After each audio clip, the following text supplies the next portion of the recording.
Welcome to the Vantage HR Influencers Podcast. This podcast is sponsored by Vantage Circle, the simple and AI-powered rewards and recognition platform for employee engagement. Based on decades of employee engagement research, Gallup confirms that engaged employees produce better business outcomes than other employees across industry, company size, nationality, and in good economic times and bad. Now, that statement is a powerful testament to the impact of crafting a people-first culture to foster increased employee engagement.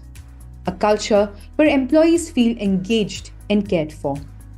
In fact, a people-first culture is about prioritizing the well-being and fulfillment of employees, recognizing them as the heart and soul of any business. So, folk, welcome to another episode of the Vantage Influencers Podcast. In this podcast, we navigate through an array of HR-centric discussions. I'm your host, Sanjeevani Saikia. Today, we have Saleh Khaled Alghadouni, Human Resources Administrator at SABIC with us, who will help us understand the people-first culture in depth. Hi, Saleh. Welcome to the conversation. Thank you very much. First of all, I want to convey my heartfelt appreciation for your valuable time in joining us for this episode. Before we begin today's podcast on crafting a people-first culture, could you kindly walk us through your corporate journey so far? Sure. As I said, I'm very pleased to be with you and very happy to discuss this interesting subject. I will be brief about my previous experiences. So I started my career in HR back in 2018 in the health care industry. I was working as a talent acquisition specialist, and it was my first job in HR, and I got hooked immediately after that job and became very interested in pursuing a career in HR. I spent there about 1 year and a half. Then I moved to one of the leading company in the petrochemical industry. Currently I'm working in the global HR business partner team. This is a brief introduction about my background. And I've been now working with SABIC for around let's say 6 years. Mainly in HR. Wonderful. Thank you for sharing your journey with us. It's a pleasure to have you today. With your permission, I'd like to begin today's conversation. Sure, go ahead.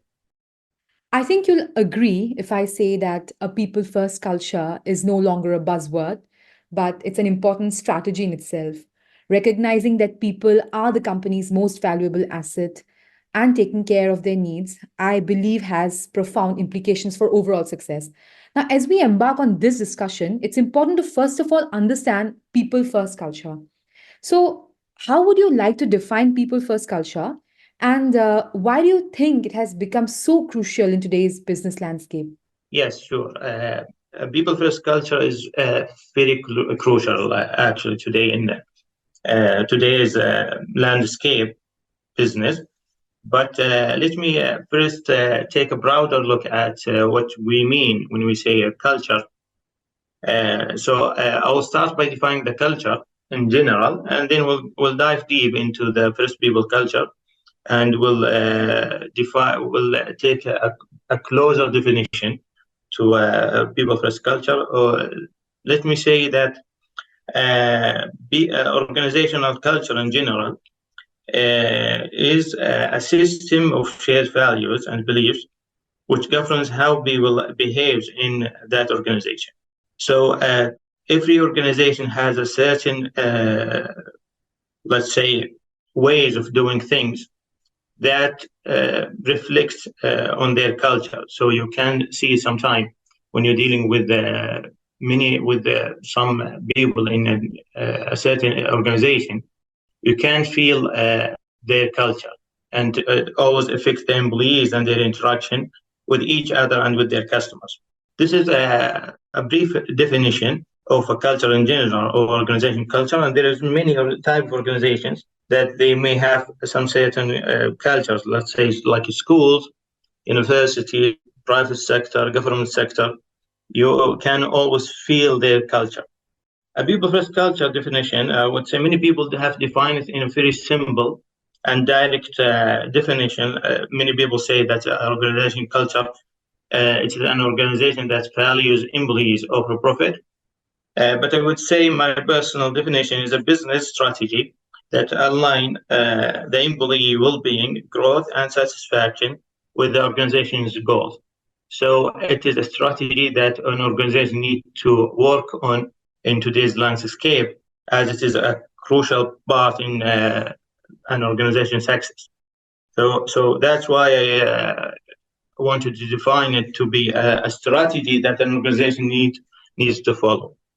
And of course, it's crucial in today's in today's business landscape. It is crucial for several reasons, and it affects both well-being of employees and the organization success itself.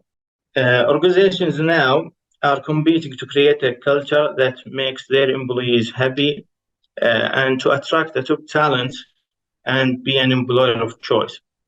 Especially after the pandemic, people now focusing more.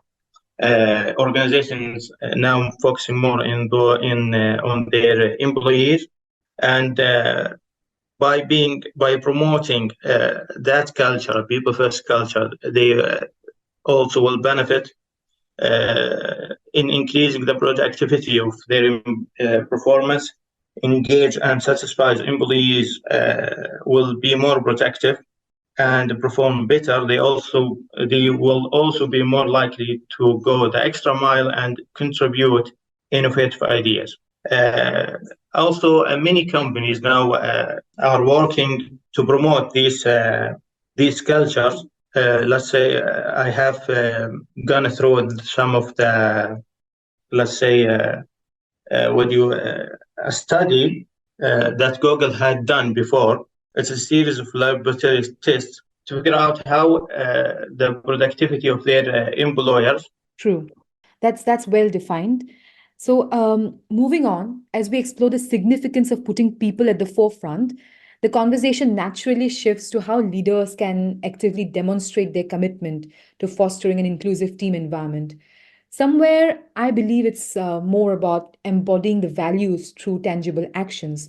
So, in cultivating a people centric workplace, how can leaders actively demonstrate their commitment to fostering an inclusive team environment? Yeah, sure. So leaders play a huge part in demonstrating a people-centric workplace.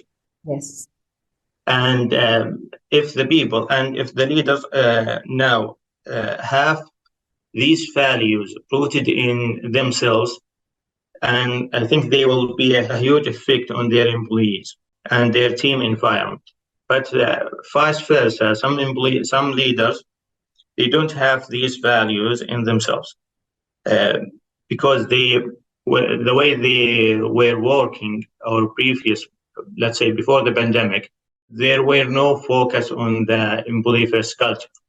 Yes. So some leaders find it difficult to work on these values after the pandemic, and that will affect the team overall.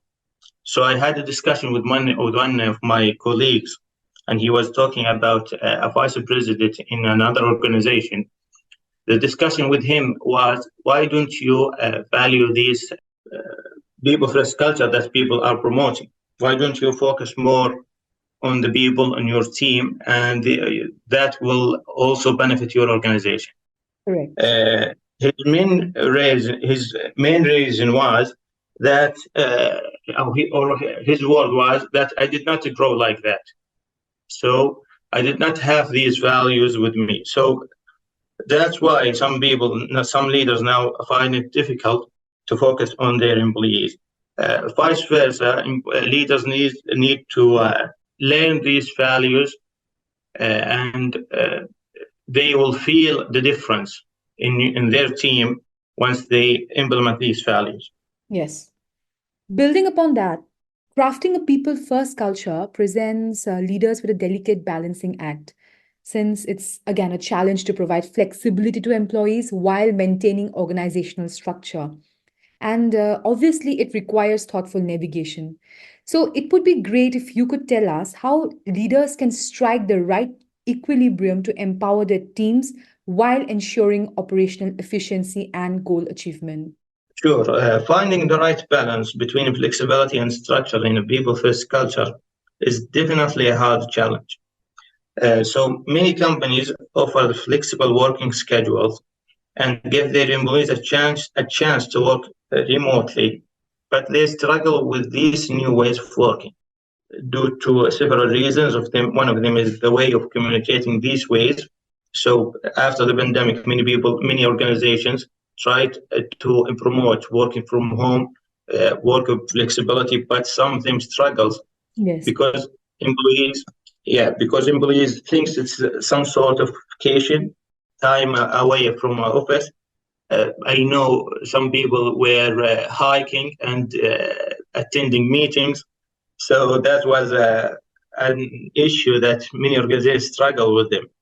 But leaders need to invest in leaders need to define core processes and expectations, but also leave the room for individual to customize Mm. the way of working and ensure consistency while fostering ownership and innovation. And also hold their team and themselves also accountable to set a clear expectation from the teams while keeping the flexibility and also also trying to keep the balance on keeping the balance also when not to give it to give the employees a fully freedom when working remotely.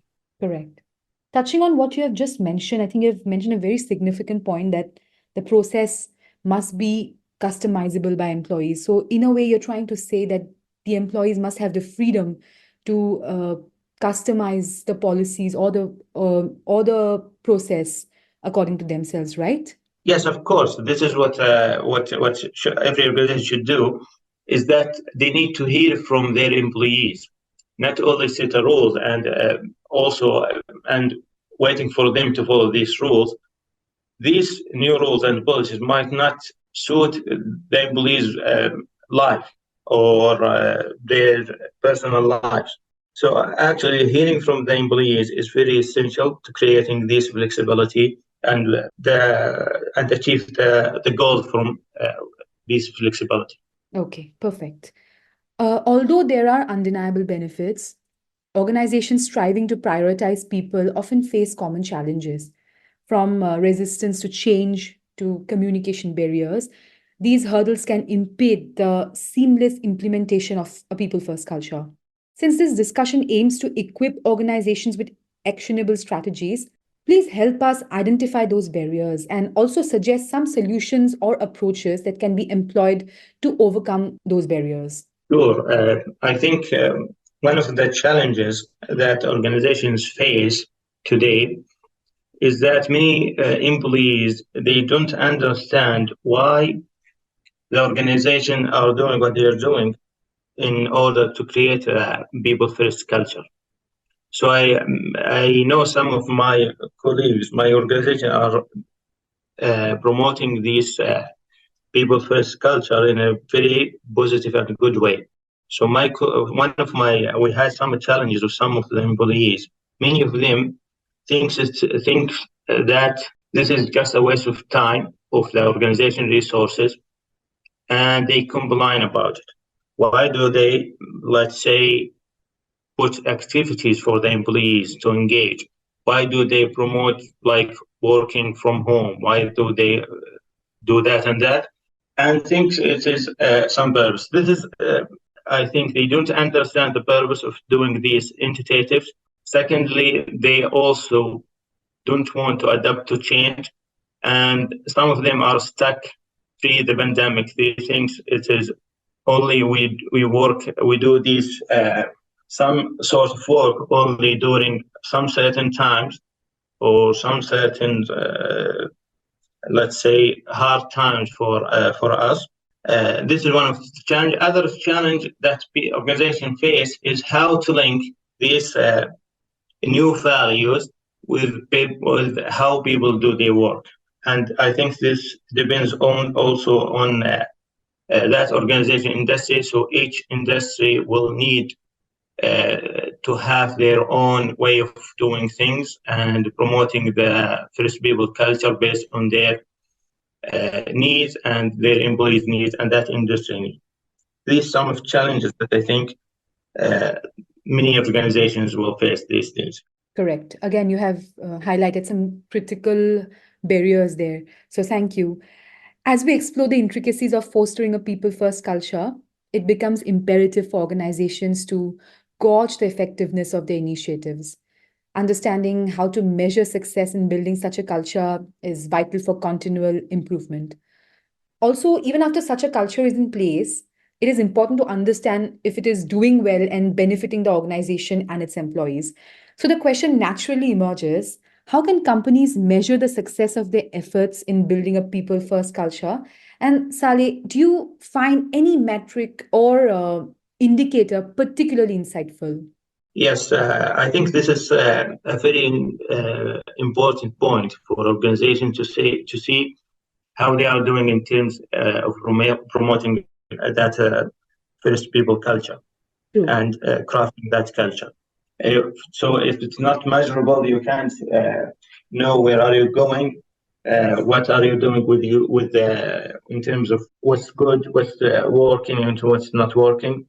Uh, so I would say there is no specific metrics that work with every organization, but of course, every organization needs to work on with their employees, as we mentioned before. So internal surveys that let's say examine how employees are they satisfied about the organization culture in general, putting communication channels between leadership and employees. It could be direct discussion with their organization, with their executive leadership in that organization. It could be benchmarking also, benchmarking in the compare your matrices with industry standards or similar organization to assess your relative progress. Yes. And yeah, and personally, I find the combination of employee engagement surveys, open communication platforms, utilization, particularly in utilization of these open communication, will be very insightful. They not only track overall satisfaction and loyalty, but also offer valuable insights into specific areas of improvement and the effectiveness of communication between employees and their executive leadership. Perfect. As we near the conclusion of today's episode, there's one final insight we're eager to hear from you before we wrap up. For our listeners who are leaders or aspiring leaders, what practical steps or actions can they start taking today to cultivate a people first culture within their teams or organizations? Your insights will empower the leaders with tangible strategies. So, how would you like to go about with it? Yeah, I believe the first thing that leaders in today's business landscape that need to do, which is something very difficult, I think, for some of the leaders, is that they need to assess themselves and know where are they standing in terms of their communication with employees, promoting the well-being, the satisfaction of the employees, the growth, the career advancement, all of that need to be assessed. And they, from that position, after the assessment, they can work on some certain initiatives to improve their organization. I would say I have a very simple framework that I think some of our listeners may need to implement to, like I would say, craft their first culture, a people first culture. I would say it is a four pillars framework. Number one is the employee voice and need. active listening during meetings and one-on-one meeting truly gives really great feedback. Seek feedback through surveys and suggestion from their employees. The second pillar is the leader's behavior. I would say leaders play an important role in creating the culture. So they need to be leading by example, be the champion of their employees. And the third pillar is the organization goal, and the final pillar, I would say, is the future of work. So a people first culture needs to be aligned with the organization goal, and also needs to be aligned with the future of work of that organization. Interestingly, you have mentioned that leaders must analyze themselves first before they shift their focus. We don't get to hear that very often. So that's a very interesting take, I must say. Sure, yes. Yeah. So as we draw the curtains on today's podcast, is there a message you'd like to share directly with our listeners? They'd love to hear it from you. Additionally, for those keen on staying connected with you beyond this episode, could you please share how they can reach out to you? Sure. I would say thank you for having me, and I hope we shed some light on some of some of the very beneficial things that we discussed today. I would say building a people first culture is an ongoing journey, not a destination. These actions or simple points that we discussed leaders need to be consistent when working on them, and they also they need to understand that the people are their most valuable assets. People can reach out to me through LinkedIn, through my email. Also, you may mention it in your broadcast. Wonderful. Saleh, having you as our guest today has truly been our pleasure. Your insights and expertise have added immense value, and we appreciate the time you have dedicated to sharing your knowledge with our listeners. So a big thank you for your valuable contribution. Thank you very much. Thanks for listening to the Vantage HR Influencers Podcast. Please do subscribe to Vantage HR Influencers Podcast on Apple Podcast, Spotify, and our YouTube channel for new episodes.